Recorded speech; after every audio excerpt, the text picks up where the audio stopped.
ভোরের আলো তখনও ফোটেনি। গোরস্থান নিঃশব্দ, চারদিকে অন্ধকার। মাত্র কয়েক ঘন্টা আগে এখানে দাফন হয়েছে। মাটি এখনো তাজা। হঠাৎ দূরের মসজিদ থেকে ভেসে এলো ফজরের আজান। আল্লাহু আকবার। আজানের সুর ছড়িয়ে পড়ল চারদিকে।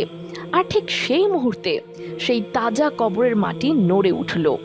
গোরস্থানের পাশ দিয়ে যাওয়া ফজর নামাজের মুসল্লি থামলেন, চোখ কচলালেন, আবার তাকালেন। মাটি আবার নড়ল। তিনি চিৎকার করে উঠলেন, আল্লাহু আকবার, কবর নড়ছে। কয়েক মিনিটের মধ্যে পুরো গ্রাম জেগে উঠল। হাজারো মানুষ ছুটে এলো এবং সবাই মিলে যা দেখলো তা দেখে সেই দিন হাজারো মানুষ হাঁটু গেড়ে বসে পড়ল, চোখ দিয়ে জল গড়ালো, মুখে শুধু একটাই কথা, সুবহানাল্লাহ। এই ঘটনা ঘটেছে কিশোরগঞ্জের হোসেনপুর উপজেলায়। ভিডিওটি না টেনে শেষ পর্যন্ত দেখুন, কারণ এই ঘটনার শেষটা আপনি কখনো আন্দাজও করতে পারবেন না। কিশোরগঞ্জের হোসেনপুর উপজেলার ছোট্ট গ্রাম চর মেঘনা, পদ্মার মেঘনার মাঝখানে ছোট্ট একটা গ্রাম। বেশিরভাগ মানুষ কৃষিজীবী। এই গ্রামেই থাকতেন ইউসুফ আলী, বয়স ৬৭। সারা জীবন কৃষি করেছেন। মসজিদের মুয়াজ্জিন ছিলেন ২০ বছর। ৫ ওয়াক্ত নামাজ কখনো ছাড়েননি। গ্রামের মানুষ বলতো, ইউসুফ আলীর মতো নামাজি মানুষ এই এলাকায় নেই। ফজরের আজান দিতেন নিজে, ভোরের অন্ধকারে উঠে মসজিদে যেতেন, এমনকি ঝড়ের রাতেও, বৃষ্টির রাতেও কখনো মিস হয়নি। স্ত্রী আমেনা বেগম, ২ ছেলে, ১ মেয়ে, সুখের সংসার। কিন্তু গত বছরের পৌষ মাসে হঠাৎ অসুস্থ হয়ে পড়লেন। বুকে ব্যথা, শ্বাসকষ্ট। হাসপাতালে নিয়ে গেলেন ছেলেরা। ডাক্তার বললেন হার্টের অবস্থা খুব খারাপ। ৩ দিন আইসিইউতে। চতুর্থ দিন সন্ধ্যায় ডাক্তার বেরিয়ে এলেন, বললেন ইন্না লিল্লাহি ওয়া ইন্না ইলাইহি রাজিউন। লাশ গ্রামে আনা হলো সন্ধ্যার পর। গোসল দেওয়া হলো, কাফন পরানো হলো। রাতেই জানাজা পড়ার সিদ্ধান্ত হলো। এশার নামাজের পর জানাজা পড়া হলো। মসজিদের বড় ইমাম সাহেব পড়ালেন। ২০০-র বেশি মানুষ। ইউসুফ আলী এই গ্রামে কতটা সম্মানিত ছিলেন সেটা বোঝা গেল। দাফন হলো গ্রামের পুরনো গোরস্থানে। মসজিদ থেকে মাত্র ৫০ গজ দূরে। মাটি দেওয়া হলো, দোয়া পড়া হলো, মানুষ ফিরে গেল। আমেনা বেগম ঘরে ফিরলেন, ছেলেমেয়েরা পাশে, কিন্তু কেউ ঘুমাতে পারলেন না সেই রাতে। রাত গভীর হলো, গোরস্থান নিঃশব্দ। নতুন কবরে মাটি ঠান্ডা হতে লাগলো, কিন্তু ভোরে সব পাল্টে যায়। ফজরের ওয়াক্ত, দূরের মসজিদ থেকে আজানের সুর ভেসে এলো, আল্লাহু আকবার, আশহাদু আল্লা ইলাহা ইল্লাল্লাহ। গ্রামের মানুষ ঘুম থেকে উঠতে লাগলেন, অজু করতে লাগলেন, মসজিদের দিকে হাঁটতে লাগলেন। গোরস্থানের পাশ দিয়ে যাচ্ছিলেন বয়স্ক মুসল্লি হাশেম মিয়া। হঠাৎ পায়ে পা আটকে গেল, থামলেন। ইউসুফ আলী কবরের দিকে তাকালেন। অন্ধকারে ঠিক দেখা যাচ্ছে না, কিন্তু মনে হলো কবরের মাটি নড়ছে। হাশেম মিয়া চোখ কচকালেন, আবার তাকালেন। এবার স্পষ্ট কবরের মাটি নড়ছে। ভেতর থেকে কিছু একটা নড়াচড়া করছে। হাশেম মিয়া জোরে চিৎকার করে উঠলেন, আল্লাহু আকবার, কবর নড়ছে, কবর নড়ছে। পাশ দিয়ে যাওয়া আরও ২ জন থামলেন, দেখলেন, তারাও চিৎকার করলেন। মিনিটের মধ্যে পুরো গ্রাম জেগে উঠল। মানুষ ছুটে আসতে লাগলো। ১০ মিনিটের মধ্যে গোরস্থানে হাজারো মানুষ। সবাই দেখছে কবরের মাটি নড়ছে, ধীরে কিন্তু স্পষ্ট। মাটি সরানোর সিদ্ধান্ত নেওয়া হলো। হাজারো মানুষ, কিন্তু কেউ সামনে এগোচ্ছে না। সবাই দূর থেকে দেখছে। কেউ কালিমা পড়ছে, কেউ দোয়া পড়ছে, কেউ কাঁদছে। হঠাৎ মসজিদের ইমাম সাহেব এলেন, ভিড় ঠেলে সামনে এলেন, কবরের কাছে গেলেন, হাত দিয়ে মাটি অনুভব করলেন। তারপর উঠে দাঁড়ালেন, চিৎকার করে বললেন, মাটি সরাও, এখনই সরাও, ভেতরে নড়াচড়া আছে। মানুষ তবু ভয়ে এগোচ্ছে না। তখন ইমাম সাহেব নিজেই হাত দিয়ে মাটি সরাতে শুরু করলেন। ৩ জন তরুণ এগিয়ে এলো, ৪ জন মিলে দ্রুত মাটি সরালো। লাহাত খুলল, ভেতরে আলো ফেলা হলো এবং সবাই দেখল ইউসুফ আলীর চোখ খোলা, ঠোঁট নড়ছে, আঙ্গুল নড়ছে। ইমাম সাহেব ভেতরে হাত দিলেন, ইউসুফ আলীর হাত ধরলেন। ইউসুফ আলী হাত চেপে ধরলেন। পুরো গোরস্থানে তখন একটাই শব্দ, আল্লাহু আকবার। হাজারো মানুষ হাঁটু গেড়ে বসে পড়ল। কবর থেকে বের করা হলো।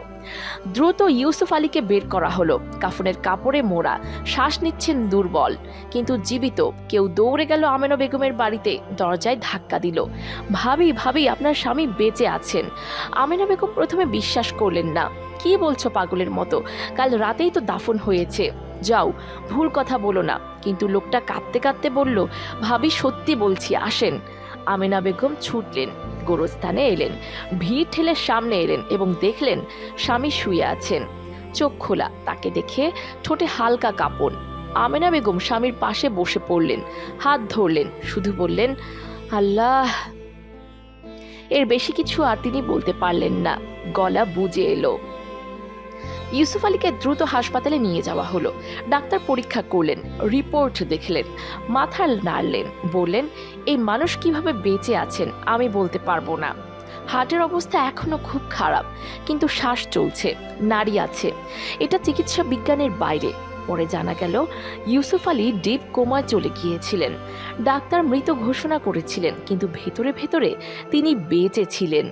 এবং ফজরের আজান, সেই আজানের সুর কানে পৌঁছানোর পর তার শরীর নড়াচড়া শুরু হয়।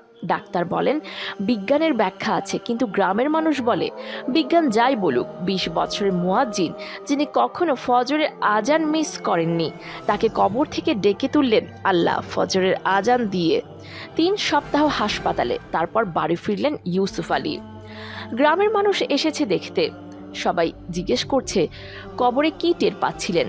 ইউসুফ আলী বললেন, সবই বুঝতে পারছিলাম, মানুষের কথা শুনছিলাম, কিন্তু কিছু বলতে পারছি না, নড়তে পারছিলাম না, মনে হচ্ছিল কোথাও আটকে গেছি। তারপর একটু থামলেন, বললেন, হঠাৎ আজানের আওয়াজ এলো, আল্লাহু আকবার। সেই আওয়াজ কানে পড়তেই মনে হলো কেউ যেন ডাকছে, আর তখনই হাত নড়ল। এই কথা বলতে বলতে ইউসুফ আলীর চোখে জল, পাশে বসা আমেনা বেগমের চোখেও জল। গ্রামের মানুষ চুপ করে শুনছে, কেউ কথা বলছে না। এই ঘটনার পর গ্রামে যা হলো, এই ঘটনার পর চরমেঘনা গ্রাম বদলে গেল। যারা নামাজ পড়তেন না তারা মসজিদে আসতে শুরু করলেন। ফজরের নামাজে আগে 10-15 জন হতো, এখন 100-রও বেশি। মসজিদের ইমাম সাহেব বললেন, এই ঘটনার পর থেকে ফজরের জামাত ভরে যায়। প্রতিটি মানুষ এখন ভাবছে আল্লাহর ডাক অনেক শক্তিশালী। ইউসুফ আলী এখন আগের চেয়েও বেশি নামাজ পড়েন। বললেন, আল্লাহ আমাকে দ্বিতীয়বার জীবন দিয়েছেন, এই জীবনটা শুধু তারই জন্য। কবর খোঁড়া মানুষটি, যিনি সেই দিন মাটি সরিয়েছিলেন, তিনি বললেন, বছরে অনেক কবর খুঁড়েছি, এমন দিন জীবনে একবারই দেখলাম, আল্লাহর কুদরত দেখলাম সেই দিন। এই ঘটনা নিয়ে দুটো মত। বিজ্ঞান বলে ডিপ কোমায় হার্টের সংকেত মনিটরে ধরা না পড়া সম্ভব। প্রচণ্ড শব্দে কোমা থেকে ফেরার নজির আছে। আজানের উচ্চ শব্দ সেই কাজ করেছে। বিশ্বাস বলে 20 বছরের মুয়াজ্জিন একটা ফজর মিস করেননি, আল্লাহ তাকে ফজরের আজান দিয়েই ডাকলেন। এটা কোনো কাকতালীয় ঘটনা নয়, এটা আল্লাহর ইচ্ছা। কোনটা সত্যি সেটা আপনি নিজেই বিচার করুন এবং আপনার মতামত জানাবেন কমেন্ট বক্সে। প্রিয় দর্শক, আজকের ঘটনা শুনে আপনার কেমন লাগলো? বুকের ভেতরে একটা অনুভূতি হচ্ছে নিশ্চয়ই।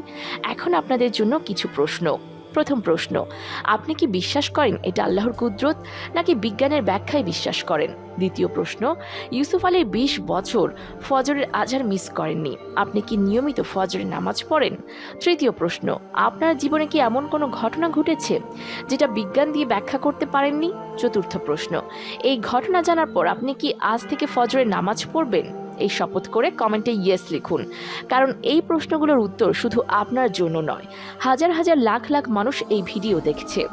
আপনার একটা কমেন্ট হয়তো কাউকে অনুপ্রাণিত করবে, হয়তো কেউ আজ থেকে ফজরের নামাজ শুরু করবেন। এই ভিডিওটি এখনই শেয়ার করুন, বিশেষ করে যারা নামাজ পড়েন না তাদের পাঠান, হয়তো এই একটা ঘটনাই তাদের জীবন বদলে দেবে। ভিডিওটি ভালো লাগলে এখনই লাইক দিন, শেয়ার করুন, যাতে মানুষ সচেতন হয়, আর আমাদের চ্যানেলটি সাবস্ক্রাইব করুন।